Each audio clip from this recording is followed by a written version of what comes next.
उड़ानों से नहीं व्यवस्था से भरोसा चाहिए, उड़ानों से नहीं व्यवस्था से भरोसा चाहिए। देश के हर विद्यार्थी को बस अब इंसाफ चाहिए। किसी केवल एक परीक्षा नहीं बल्कि लाखों युवाओं के सपनों का प्रवेश द्वार है।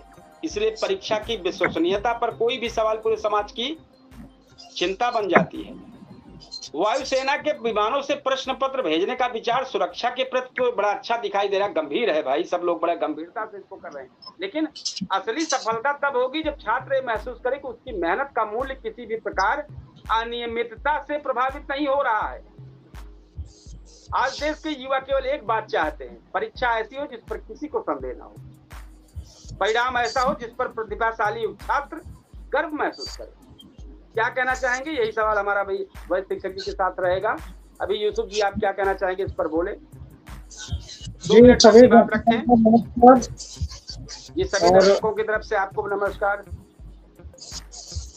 मुद्दा जो है सर, वो अब सरकार के बस की बात नहीं रह गई है जो है एग्जाम कराना, क्योंकि पेपर नहीं एग्जाम कराना सबके बस की बात है, लेकिन इसमें लालच ज्यादा आ गया है बहुत लोगों को। नहीं, अब वर्तमान सरकार के बस की बात नहीं है कराना।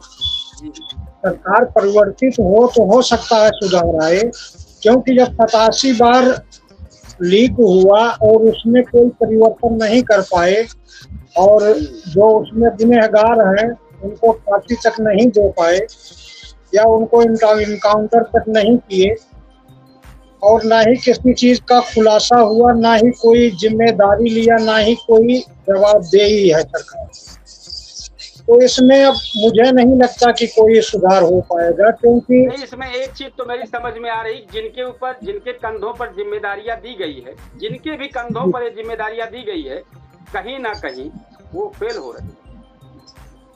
अब फेल तो होना ही है सर, क्योंकि वर्तमान स्थिति में देश में चाहे अधिकारी हो, चाहे जनता हो, चाहे जनप्रतिनिधि हो, चाहे जिम्मेदार जितने भी हैं, मुश्किल से 10% ही ऐसे लोग हैं जो अपना काम ईमानदारी से करना चाहते हैं, बाकी सब बिजनेस कर रहे हैं। तो जब 10% ही लोग बचे हैं तो आखिर उनमें कहाँ ढूंढा जाएगा, कौन ढूंढेगा? तो 10% लोग ही तो समझो कि लड़ाई लड़ रहे हैं जिनकी वजह से देश चल रहा है। नहीं तो जिस हिसाब से आप देख लीजिए कि नीचे से ऊपर तक जितने बड़े बड़े कार्यालय हैं, सब अधिकारी कितने भ्रष्ट हैं या कितनी लूट मची है।